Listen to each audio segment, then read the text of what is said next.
La gente que tiene dinero tiene que vivir ahora en comunidades cerradas. Tiene que haber una privada con una pluma, con un señor que te pide cada vez más datos. ¿Para qué quieres acumular más dinero? Yo no quiero tener un Ferrari si para tenerlo tengo que tener una camioneta con 5 guardaespaldas detrás. No lo quiero. En vez de seguir buscando acumular riqueza a lo tonto, ¿por qué no empoderar a la clase media? ¿Por qué no invertir en ellos? La labor de todos los demás, de toda la clase media y la clase baja, es dejar de admirar a la gente rica nada más por rica. Yo me hice nuevo rico y desde ahí no fui más admirado. Llegó un punto en que más bien eres como envidiado, como que hemos generado historias para poder justificar el por qué algunos pocos tienen mucho dinero. Que los ricos generan empleo y son indispensables, los demás no. Que inviertan en los trabajadores nada más agranda su deuda. Que los ricos importan y que los demás no tanto. Y perdón si a alguien le duele eso, pero es lo que pasa a nivel social y la clase media y la clase baja lo perpetúa también. En México se sigue admirando al rico aunque no sepamos ni por qué es rico. El capitalismo no es perfecto, pero sí es el sistema que más ha funcionado o mejor ha funcionado. Lo que pasa es que ahora tiene que cambiar, tiene que mejorar. Se trata de encontrar soluciones a problemas y cuando tú encuentras una solución a un problema, que además es muy padre, el capitalismo remunera a la gente que encuentra soluciones para problemas de otras personas. Entonces tú empiezas a sentir una diferencia cuando generas un valor agregado. Eso es mérito. Si yo soluciono un problema para otras personas, yo recibo remuneración económica. Esa es la base del capitalismo. La diferencia entre una sociedad muy pobre y una sociedad muy rica, y eso es muy interesante de entender, es el grado en que se han desarrollado las soluciones para esos problemas. Entonces, la diferencia, por ejemplo, entre México y Estados Unidos es que las soluciones a los problemas americanos tienden a ser mejores que las mexicanas. Otra manera de ponerlo es muy interesante. Los más ricos de México tienden a hacer con cosas que no tienen alto valor agregado. Y los grandes millonarios de Estados Unidos tienden a venir de cosas que tienen alto valor agregado. ¿A qué voy con eso? Yo conozco gente muy rica en México que a lo que se dedica es a vender mucha naranja. O sea, no tiene mucho valor agregado, pero tiene mucha tierra y vende mucha naranja y le vende a mucha gente y es muy rico. ¿Qué es el valor agregado? Cuando tiene detrás conocimiento. En Estados Unidos las riquezas vienen de un chip del tamaño de mi uña, o sea, no son grandes cantidades de naranja sin mucha inteligencia y que además heredaste de la familia, y no lo estoy criticando, le estoy dando datos reales, sino que viene de un generar una solución a un problema que a lo mejor ni siquiera sabíamos que teníamos, como lo hizo Steve Jobs. Y entonces, en un chip que es del tamaño de mi uña, un pequeño chip puede costar o venderse en el mismo precio que 10,000 costales de naranja. Entonces, la diferencia entre las riquezas de países pobres a las riquezas de países ricos es la calidad de las soluciones a sus problemas. Ahora, como dice Nick, y ese es uno de los grandes problemas, aquí el tema no nada más es crear esas soluciones a problemas, sino que debe de haber suficientes consumidores para esas soluciones. ¿Estamos de acuerdo? Entonces, por eso Nick decía que si él no hubiera nacido en Estados Unidos, tal vez vendería fruta a la orilla de una carretera, porque por más que tenga grandes habilidades de empresario o de emprendedor, con sus grandes habilidades, si no tienes grandes consumidores con grandes posibilidades, tus consumidores solamente te van a poder comprar hasta cierta cantidad y entonces no generas la riqueza que él tiene. Por eso habla desde su posición y me parece que es muy atractivo el comentario y el argumento que tiene. Rompe con una falsa idea de que entre mejor le vaya al empresario, mejor le va a los demás. Y desde ahí está creada toda la economía en Estados Unidos y obviamente porque Estados Unidos ha sido una gran potencia, grandes economías del planeta. Y además lo seguimos pensando en México, por eso también admiramos a los empresarios. Y tiene una parte real, pero tiene una parte que no es sustentable. Entre mejor le vaya al empresario, mejor le va a todos los demás. Y él lo que dice es, no es cierto. Yo gano, eso es lo que dice Nick, 1000 veces más que el salario promedio de Estados Unidos, 1000 veces más, pero no estoy gastando 1000 veces más. O sea, y da un ejemplo muy curioso, se agarra los pantalones y dice, me compré 2 de estos, me alcanza para comprarme 2000, pero no me da tiempo de usarlos. No puedo comprar más cortes de pelo de los que ya compro. No puedo ir a más restaurantes de los que ya voy. Así que entre mejor me vaya a mí, es falso que mejor le va a los demás porque mi nivel de gasto no arranca ni despega más a la economía. En cambio, lo que dice es que si le va mejor a la clase media, esa sí despega una economía, la clase media, no la clase alta ni los plutócratas. Entonces, algo tiene que cambiar. Y de nuevo, él le habla a los plutócratas, él está despertando a los plutócratas. Este cuate, el 19 de junio del 2013, escribió un artículo en Bloomberg y hablando del salario mínimo. Él decía una locura en ese artículo, en el 2013. Él decía que el salario mínimo en Estados Unidos, que es de 7.20 y tantos dólares, se tenía que llevar al doble, $15. Y la revista Forbes dijo que estaba loco, que era una propuesta de un loco. Es muy curioso porque además me gusta cómo dicen números y datos tal cual. 350 días después, en Seattle, donde él vive, se firmó justamente que se alzaba el salario mínimo a ese número que él dijo. Y todo el mundo creía que eso iba a hacerle daño al sistema, y hay toda una razón por la cual creían que le iba a hacer daño. Ahora, ¿por qué lo hizo? ¿Por qué levantó el salario y por qué sí sucedió en Seattle y no sucedió en otras ciudades de Estados Unidos? Porque un grupo de plutócratas encabezado por él le recordaron a todos los demás que hay que empoderar a la clase media, hay que pagar mejor. Les recordó que cuando los trabajadores tienen más dinero, los negocios tienen más consumidores y a su vez necesitan más empleados, y eso genera un círculo virtuoso. Cuando un negocio paga bien a sus empleados, la sociedad completa puede invertir en sus impuestos. O sea, ¿qué va con esto? En otras cosas mejores. Mientras todo el país está ahorita dedicando nuestros impuestos a resolver, otra vez, cuando la sociedad no tiene la capacidad de generar las soluciones para los problemas del país, lo que tiende a pasar es que papá gobierno se dedica a resolverlos. Y lo que está pasando en Estados Unidos, y peor en México y en otros países, es que los gobiernos y nuestros impuestos se están dedicando a resolver problemas que tienen que ver con la gente que no le está yendo bien. Entonces, el seguro de desempleo, programas que tienden a ver con problemas que se deberían de resolver de otra manera. Y lo que dice Nick es, queremos resolver esos problemas, nos toca a la sociedad, a los plutócratas, paguemos mejor, y el gobierno y nuestros impuestos se van a dejar de invertir en resolver esos problemas. Y ahora nuestros impuestos y el gobierno puede invertir en resolver otro tipo de problemas mejores, no estos básicos que además nos deberían de tocar a los empresarios, ¿no? Obviamente la reacción de todos los políticos tiende a ser que si levantas el precio del empleo, obtienes menos de ellos no me voy a meter en esa explicación, pero es oferta y demanda. Y entonces lo que dice Nick es que no es verdad. Si al pagar mejor un empleo cambiaras la oferta y la demanda, entonces lo que él dice es que debería de haber evidencia de eso, y dice que es al revés. En Estados Unidos, por ejemplo, en los últimos 30 años, los salarios de los CEOs han subido más de 500 veces, y eso no ha generado que se outsourcee, que se automaticen esos empleos, que se traigan de China o que disminuyan esos empleos. Al contrario, cada vez hay más CEOs, y lo mismo ha pasado con los grupos de gente de finanzas y tecnología. Cada vez se les paga mejor, cada vez hay más de esos empleos. Entonces, es al revés. Y de hecho también dice, ¿quieren más evidencia? Seattle hoy, y además lo pone en esas palabras, lo cual me encanta, porque además lo dice dentro de Estados Unidos. Seattle, la ciudad de Seattle dentro del estado de Washington, le está partiendo la madre a otras ciudades americanas. Entonces, si la política y los políticas creen que levantar el salario mínimo lo que va a hacer es frenar la economía, están equivocados. Entonces, Seattle debería estar fregado, ¿no? ¿Y por qué fregados Seattle va mejor que nunca? Seattle es de las ciudades de Estados Unidos grandes, la ciudad de mayor crecimiento ahorita. Y no solamente desde que pagó el doble con los $15 de salario mínimo que propuso Nick. Hacía ya muchos años que pagaban 30% más de salario mínimo de lo que se decía a nivel federal. Entonces, en realidad, ya lo han venido haciendo, y Washington es de los estados más estables y Seattle de las ciudades más picudas ahorita en Estados Unidos. De hecho, por ejemplo, la industria restaurantera en Seattle ha tenido un boom, y él muy curiosamente lo pone de una manera muy sencilla. ¿Por qué?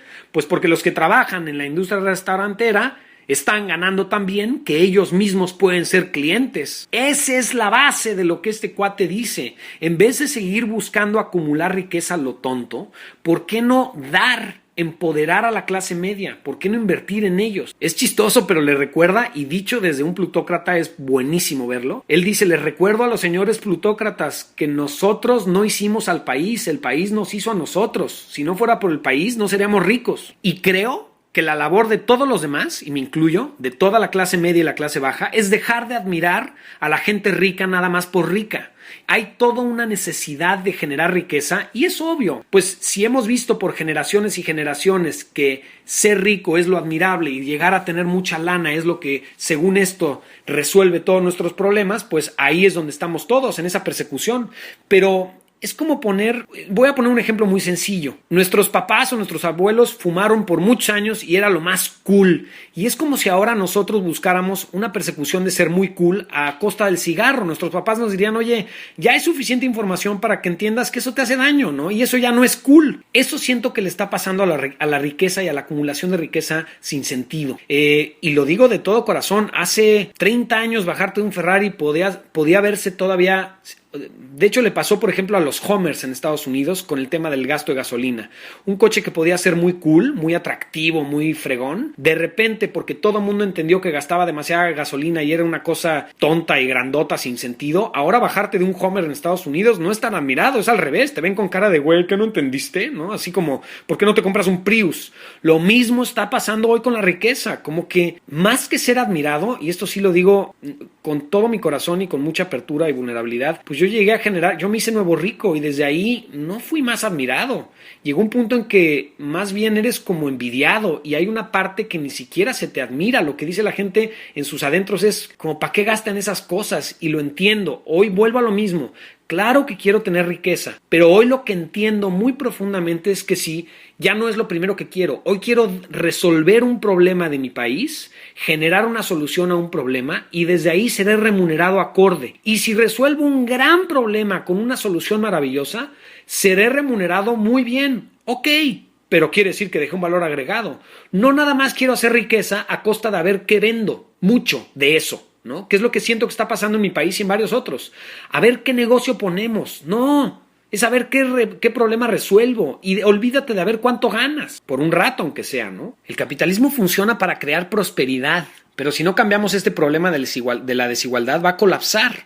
O sea, el chiste de la democracia es incluir a la gente, a la mayor gente posible a que genere prosperidad y no nada más de que permita a algunos pocos acumular grandes cantidades de dinero.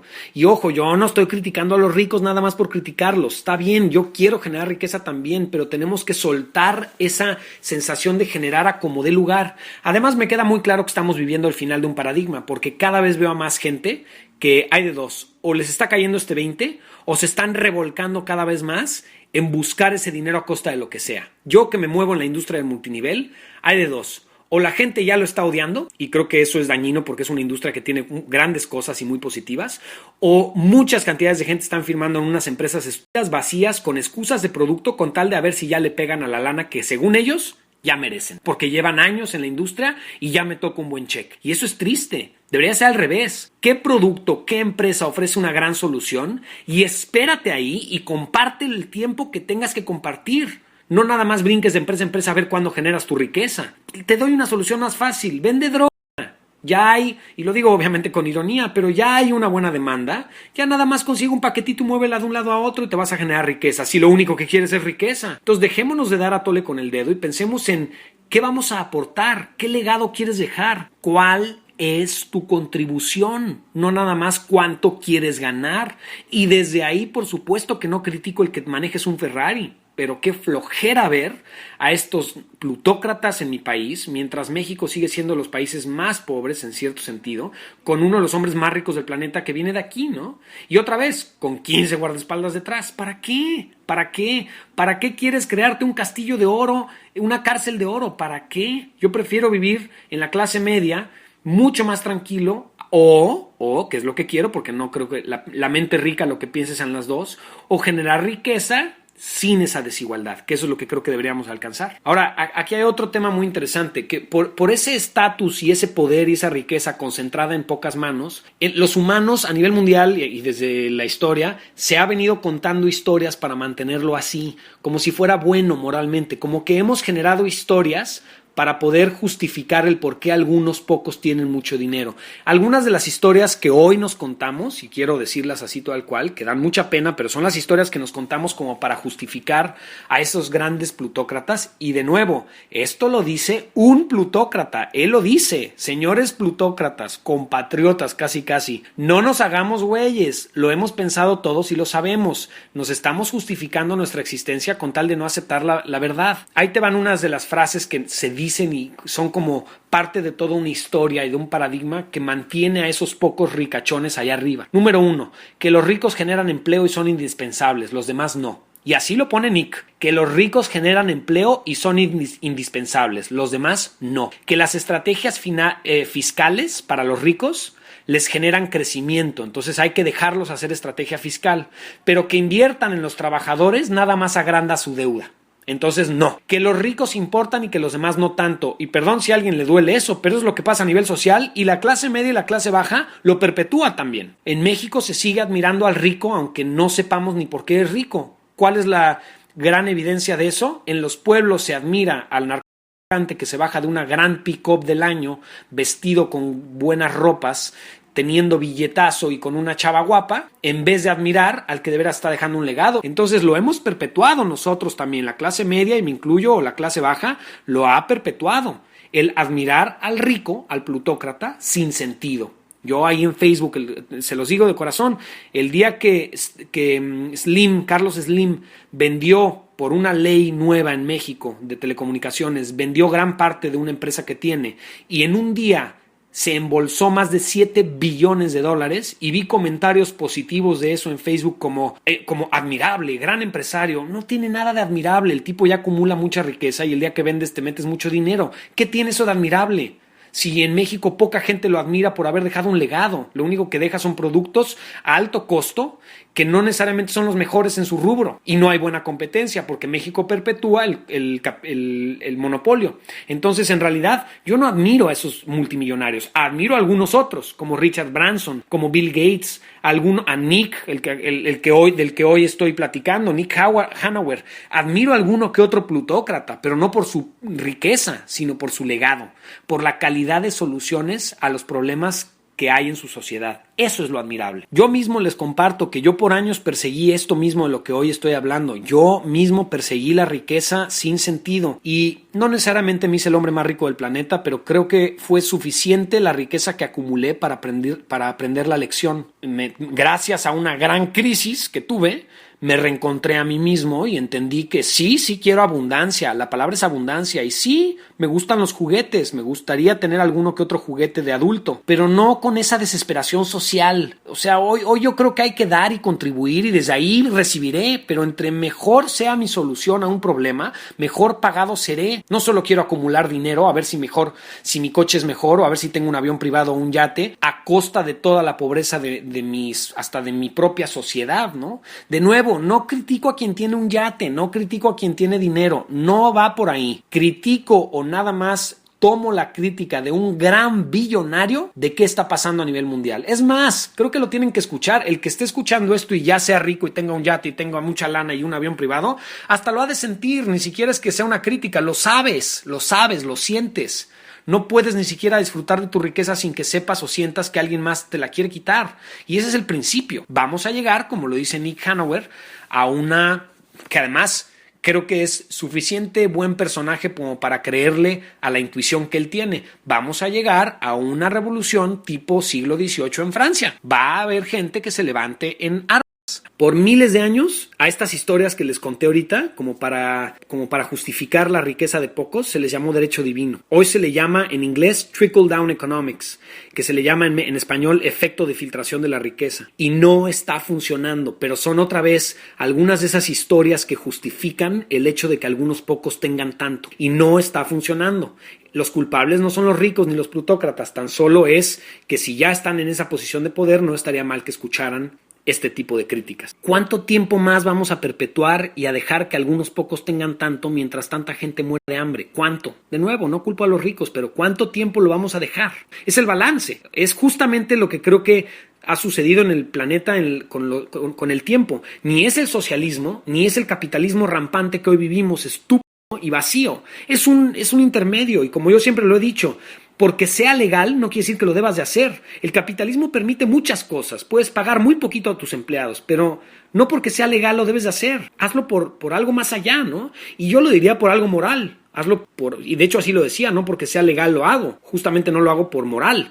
Pero este cuate me gusta que olvídate de la moral. Hasta por el tema de mantener tu posición económica cambia, porque algo va a tronar. Yo creo que desde donde te encuentres en la sociedad, en la posición socioeconómica en la que te encuentres, hay que crear un nuevo paradigma. Y hoy está lleno de gente que solo hace dinero porque encontró atajos sin valor, que tarde o temprano se derrumban. Creo yo que es hora de cambiar, de hacer un capitalismo desde la posición socioeconómica en la que te encuentres, más inclusivo, efectivo, pagar mejor si tienes la posibilidad de pagar mejor, compartir, dejar de acumular a lo estúpido, resolver problemas reales, no solo ver cómo acumular más dinero. Necesitamos empresas que remuneren mejor, que de veras generen estabilidad, que generen una clase de media más amplia, más boyante, y desde ahí va a haber mucha más riqueza para todos. Y tengo la paciencia de esperar. Prefiero 1000 veces crear valor agregado que crear riqueza sin valor. Y al final del día, crear valor agregado en este sistema económico llamado capitalismo remunera. Así que si lo que buscabas al final del día era cierta riqueza, la vas a obtener, pero no te claves en el otro extremo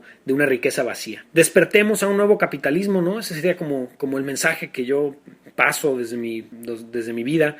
Despertemos a un nuevo capitalismo, abrámonos a un corazón de un nuevo paradigma, donde no solo porque es legal lo hacemos. Yo no hago ciertas cosas nada más porque son legales. Las hago o las dejo de hacer porque el porqué me mueve más. Yo tengo un porqué muy profundo y hago lo que hago desde mi gran porqué, no nada más a ver si genero riqueza y ya.